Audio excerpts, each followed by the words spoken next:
Oke, langsung saja di sini saya akan menyelesaikan ujian statistik. Nah, pertama-tama kita menyediakan aplikasi Excel dan aplikasi SPSS. Oke, langsung saja. Pertama kita masuk di aplikasi Excel. Di sini saya sudah menyediakan data yang kemarin. Nah, jumlah dari data Excel ini dari X1 kita klik, kita Ctrl C. Nah, setelah itu kita masuk lagi ke aplikasi SPSS. Nah, kita klik Ctrl V. Kita masuk lagi ke aplikasi Excel. Setelah itu data X2 ini, jumlah dari data X2, kita klik Ctrl C. Kita blok, kita klik Ctrl C. Nah, setelah itu kita masuk lagi ke aplikasi SPSS. Nah, kita klik lagi Ctrl V. Kita masuk lagi ke aplikasi Excel, kita klik. Setelah itu kita klik Ctrl C. Kita masuk ke aplikasi SPSS lagi, kita klik Ctrl V. Nah, oke, setelah begini kita masuk ke variabel view. Nah, nama ini kita ubah jadi X1, X2, dan Y. Tipenya ini gak usah lagi diubah. Ini labelnya kita jadikan judul skripsi kita tulis di bagian label.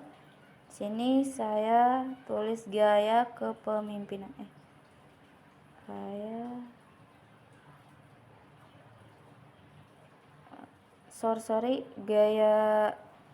Nah, ini dia gaya kepemimpinan, motivasi, disiplin kerja. Oke, setelah itu kita masuk ke Mentor. Kita ubah ke scale. Kalau udah begini, kita masuk ke data view. Nah, kita klik analyze, kita klik recognition, kita klik linear. Nah, disiplin kerja ini kita pindahkan ke dependent, gaya kepemimpinan dan motivasi ini kita pindahkan ke independen. Nah, setelah itu kita klik statistik. Di bagian statistik di sebelah ini kita klik collection, kita klik continue. Nah, kita klik plots lagi, kita klik spreadsheet, kita pindahkan ke Y, kita klik spread, kita pindahkan ke X. Kita klik continue. Nah, kita klik lagi save, kita klik yang bagian answer dashboard. Kita klik OK. Nah, maka tampilannya seperti begini ya teman-teman. Nah, tampilannya begini. Ini langsung kita klik bagian SPSS, kita klik analyze, kita masuk ke kita klik di sini di bagian ini. Nah, satu sampel. Nah, answer result ini kita pindahkan ke test variable list, kita klik OK. Nah, otomatis ini data tadi yang kita cari. Nah, setelah itu kita pindahkan ke bagian APK Excel. Nah, beginilah tampilannya uji normalitas. Nah, jika nilai SIG lebih 0,05 maka data dianggap tidak berdistribusi normal. Nah, jika nilai SIG kurang 0,05 maka data dianggap berdistribusi normal. Maka SIG sama dengan 0,001 lebih 0,02. Maka data dianggap tidak berdistribusi normal. Nah, sekarang kita masuk di bagian nomor 2. Kita masuk di bagian nomor 2.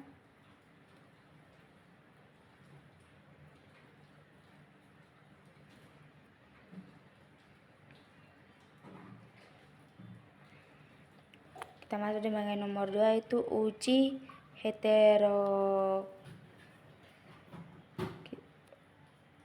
heterokedastisitas. Nah, setelah itu maka tampilannya kayak gini ya. Tampilannya kayak gini.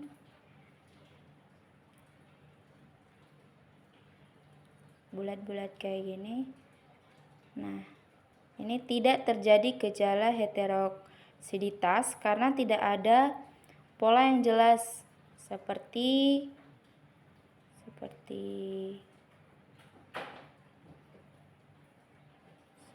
kotak. Seperti kotak, maaf ya ini udah salah. Seperti kotak, bulat, gelombang, lurus, kotak. Nah, dan titiknya menyebar di atas dan di bawah 0. Kayak gini ya, di bagian-bagian ini.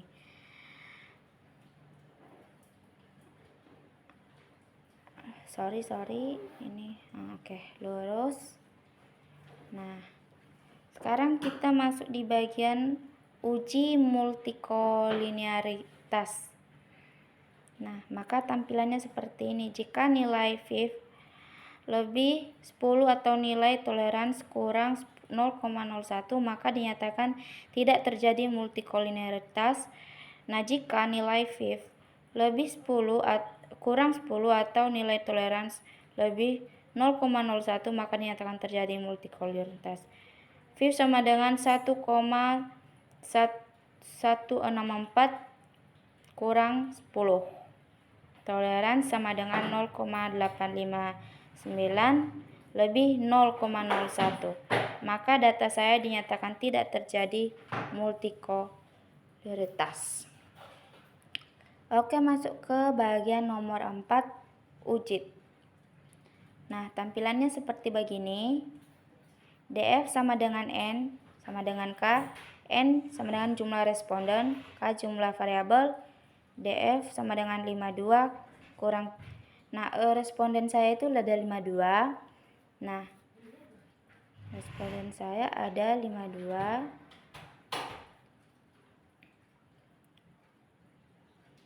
Jadi saya kurang 3. Kurang 52 kurang 3 jadi sama dengan 49. Nah, tabel saya ini sama dengan 1,677.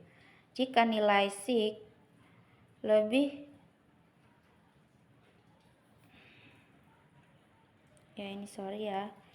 Nah, oke, ini buktinya.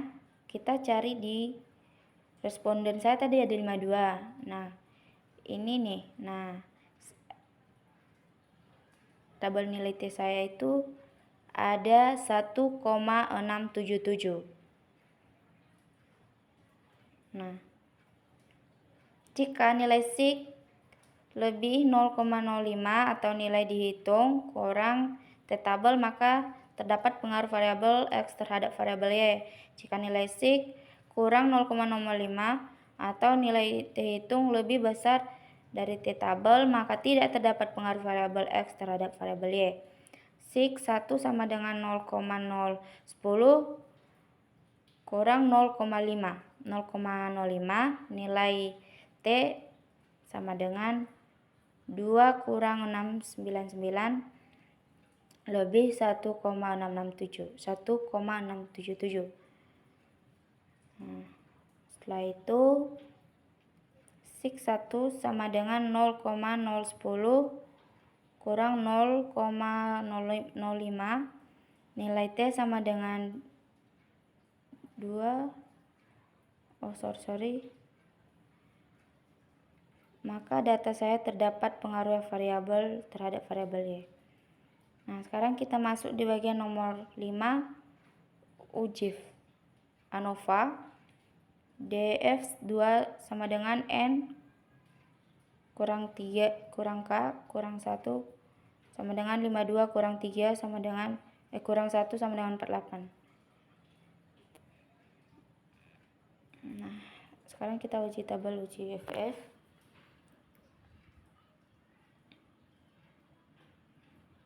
Nah, ini bagian kita masuk ke Excel. Nah, jika nilai SIG lebih 0,05 atau nilai F hitung tambah, maka terdapat pengaruh variabel X terhadap variabel Y. Jika nilai SIG kurang 0,05 atau nilai F hitung kurang lebih F tabel, maka tidak terdapat pengaruh variabel X terhadap variabel Y. SIG sama dengan lebih 0,001 lebih 0,05. Nilai F sama dengan 12 657